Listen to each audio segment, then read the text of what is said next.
Welcome to ABN Andhra Jyothi analysis. ఇవాళ YCP gang ఇటు తూర్పుగోదావరి జిల్లా గోపాలపురం నియోజకవర్గం దేవరపల్లిలో మరొకసారి రచ్చరచ్చ చేసి హంగామా సృష్టించారు.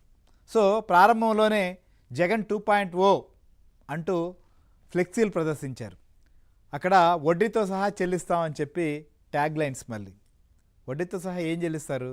అసలు ఇవాళ జగన్మోహన్ రెడ్డి ఎందుకు దేవరపల్లికి వచ్చారు అనేటువంటి దాన్ని ఒకసారి మనం చూస్తే, ముఖ్యంగా పొగాకు రైతులకు సంబంధించినటువంటి సమస్యలపైన వారికి గిట్టుబాటు కల్పించాలనే విషయంపై ఆయన అక్కడ వాస్తవ పరిస్థితి ఏంది తెలుసుకొని రైతులతో మాట్లాడి ప్రభుత్వం దృష్టికి తీసుకుపోవాలి, రైతులకు న్యాయం జరగాలి అనేది కాన్సెప్ట్ వారు చెప్పింది.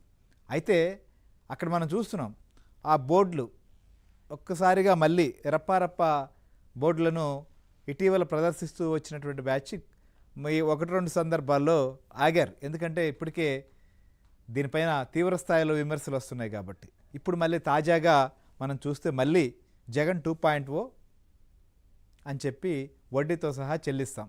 అటు వైఎస్ రాజారెడ్డి జగన్ ఫోటోలు వేసినటువంటి ఫ్లెక్సీల్ని ఇవాళ మళ్ళీ ప్రదర్శించారు. సో ఇక్కడ రైతులకు న్యాయం చేయాలి, రైతులకు గిట్టుబాటు ధర కల్పించాలి, రైతులకు అండగా ఉండేటువంటి ప్రయత్నం చేయాలి తప్ప ఇక్కడ వడ్డీతో సహా చెల్లిస్తామంటూ ఎవరిని భయపెట్టాలనుకున్నారు, ఎందుకు ఇలాంటివి వ్యవహారం నడిపిస్తున్నారు? సో మొత్తం ఇవాళ పర్యటన అంతా కూడా చూస్తే చాలా చోట్ల కార్యకర్తలు చాలా అత్యుత్సాహాన్ని ప్రదర్శించారు. హెలిప్యాడ్ దగ్గర నుంచి ఆ తర్వాత వాహనాల్లో వాళ్ళు రావడం, ఎక్కడా కూడా ప్రదర్శనలకు అలాంటి వాటికి పర్మిషన్లు ఇవ్వలేదు. కానీ హెలిప్యాడ్ దగ్గర నుంచి పొగాకు పరిశీలించేటువంటి ప్రాంతం వరకు అది డిస్టెన్స్ తక్కువ ఉన్నప్పటికీ కూడా చాలా దాన్ని హంగామా సృష్టించేటువంటి ప్రయత్నం చేశారు.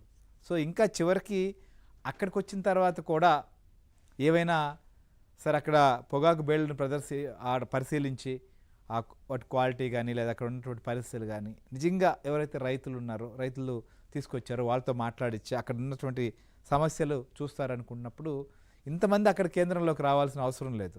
ఎందుకంటే చాలామంది పెద్ద సంఖ్యలో అక్కడికి వచ్చేసేయడంతో పొగాకు బేళ్ళను కూడా తొక్కేసిన పరిస్థితి. అదంతా అలా తొక్కుంటూ వెళ్ళారు. దీనివల్ల రైతులకు కూడా నష్టం. ఒకవైపు రైతులకి న్యాయం జరగాలని వచ్చి రైతులకు ఇబ్బంది పెట్టేటువంటి ప్రక్రియ జరిగింది అక్కడ. సో ఎందుకు ఇలా ప్రవర్తించారు?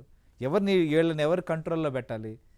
అసలు వచ్చిన కార్యక్రమం ఏంది, జరుగుతున్నటువంటి తీరేంటి?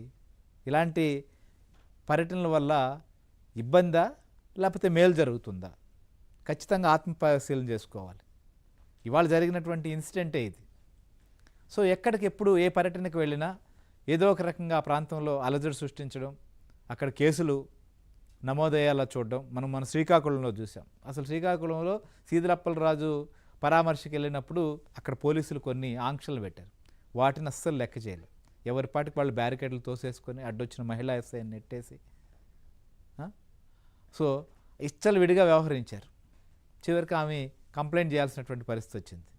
సో ఈ రకంగా ఎక్కడ పర్యటనకు వచ్చినా ఏ ప్రోగ్రాంకి వచ్చినా అక్కడ శాంతియుతంగా సాగడం, లేకపోతే అక్కడ వారికి నిజంగా అండగానో భరోసాగా ఉండేటువంటి ప్రయత్నం కాకుండా పర్యటనకు వస్తే అక్కడ ఏం జరుగుతుందనేటువంటి భయభ్రాంతులు కల్పించేటువంటి వ్యవహారానికి వెళుతున్నారు.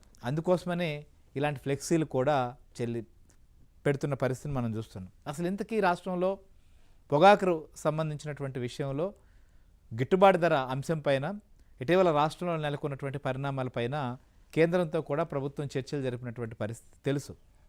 సో అయినప్పటికీ దీనిపైన ఈ ప్రోగ్రాం పెట్టారు. సో రాజకీయ పార్టీగా వారు ప్రోగ్రాం పెట్టచ్చు, చేసుకోవచ్చు. కానీ గతంలో వైసీపీ అధికారంలో ఉండింది, అప్పుడేం చేశారు, ఇప్పుడేం జరుగుతుంది అనేది కూడా చూడాల్సినటువంటి పరిస్థితి ఉంది.